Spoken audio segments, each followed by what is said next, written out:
E aí, meu povo, tudo bem com vocês? Vamos para o nosso último capítulo, capítulo 8, que ele fala sobre climatologia, a diferença de tempo e clima e os elementos climáticos. A climatologia estuda a relação dos fenômenos atmosféricos como vários outros aspectos naturais e sociais, como a ocupação do solo, vegetação, relevo e a ação humana sobre a atmosfera. A diferença entre o clima e o tempo. As características apresentadas pela atmosfera são importantes para a definição de tempo e clima, conceitos que se diferenciam pelo período em que são analisados. Dentro da análise da atmosfera do planeta, e mais especificamente as porções da estratosfera e troposfera, nota-se a divisão de observação entre clima e tempo. A troposfera vai do solo até aproximadamente 15 ou 16 quilômetros de altitude, e nessa camada com a qual o ser humano mantém o contato direto, que ocorre a maior parte dos fenômenos atmosféricos, como o calor, os ventos e as chuvas. Depois dela vem a estratosfera, que tem uma espessura de aproximadamente 30 quilômetros. Vamos lá, tempo e clima. Tempo vai corresponder ao estado momentâneo da atmosfera em um determinado lugar. Seria o quê? O humor de um lugar. Podemos dizer, hoje o tempo está quente, ontem o dia foi chuvoso. O que não podemos dizer em relação ao tempo? Ontem o clima foi frio. A previsão do clima disse que amanhã vai ter chuva. Isso a gente não pode dizer em relação ao tempo. Já o clima, ele corresponde a uma classificação, que são os tipos de clima, feita após uma análise de registro do tempo em um intervalo de 30 a 35 anos. O clima seria a personalidade de um lugar. A gente pode dizer o quê? Vou viajar para uma cidade de clima subtropical. O que a gente não pode dizer sobre o clima? O tempo no Rio de Janeiro é tropical. Então, eu trouxe duas chargezinhas para vocês identificarem a diferença de tempo e clima. A meteorologia é a ciência que estuda os fenômenos atmosféricos com a finalidade de prever suas condições, o que ajuda o ser humano a se planejar em diversos aspectos, como definir a roupa que vai vestir, decidir se deve ou não realizar uma viagem e ainda saber se irá ou não chover em uma área de plantação, entre outros exemplos.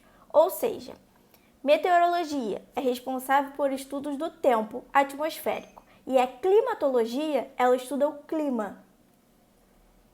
O tempo, ele é extremamente dinâmico, mas não se pode cometer o erro de acreditar que o clima é estático. O clima também muda, mas para caracterizar uma mudança climática são necessários muitos anos de observação dessa alteração.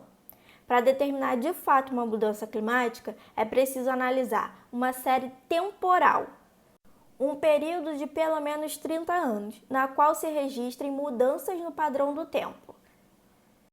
Os elementos climáticos, eles são utilizados para identificar as diferenças entre os climas dos locais.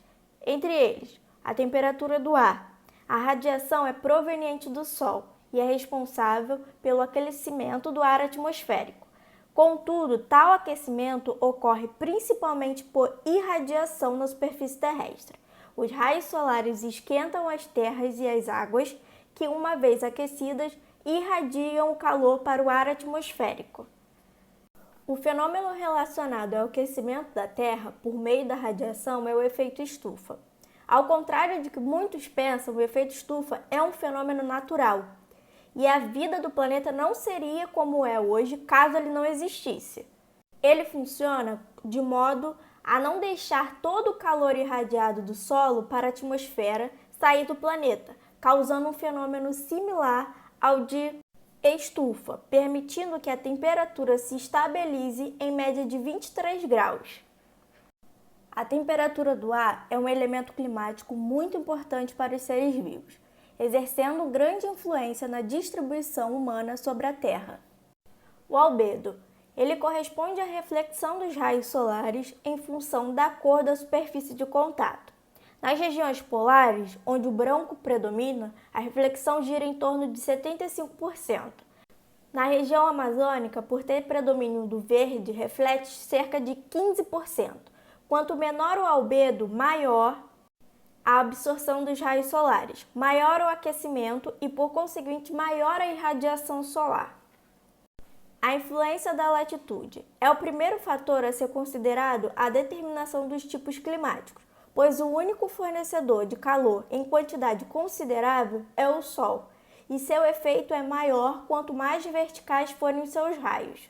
O calor é recebido por determinada porção da superfície terrestre, dependendo da intensidade e da duração com que chega a luz solar.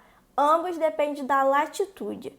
O movimento de translação e a inclinação do eixo terrestre em relação ao Sol são responsáveis pelas estações do ano e pela diferença na duração da luz diurna.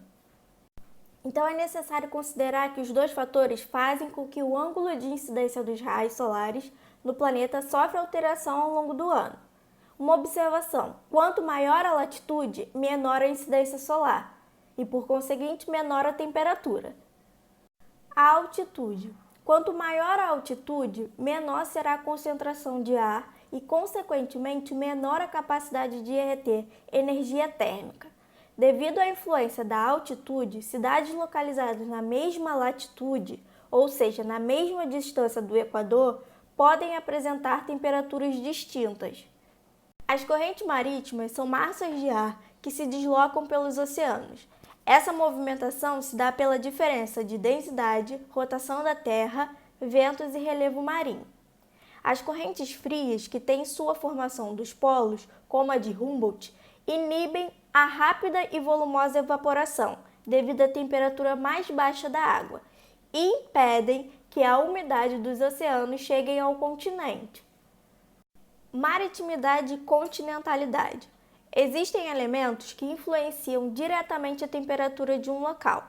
Dois desses elementos são a maritimidade e a continentalidade, que corresponde o quê? À influência da proximidade do mar e das massas continentais. A maritimidade é a influência do mar na temperatura da região costeira, favorecendo menor amplitude térmica entre o dia e a noite. Em outras palavras, o mar se apresenta como um regulador de temperatura. Já a continentalidade é o afastamento da influência do mar e o aumento das massas continentais. Como consequência desse afastamento, vai ocorrer que uma elevação de amplitude térmica, ou seja, uma variação maior da temperatura entre o dia e a noite. E é isso, meu povo. Dúvidas? Escrevam nos comentários e aguardem que logo sai vídeo de revisão também para vocês.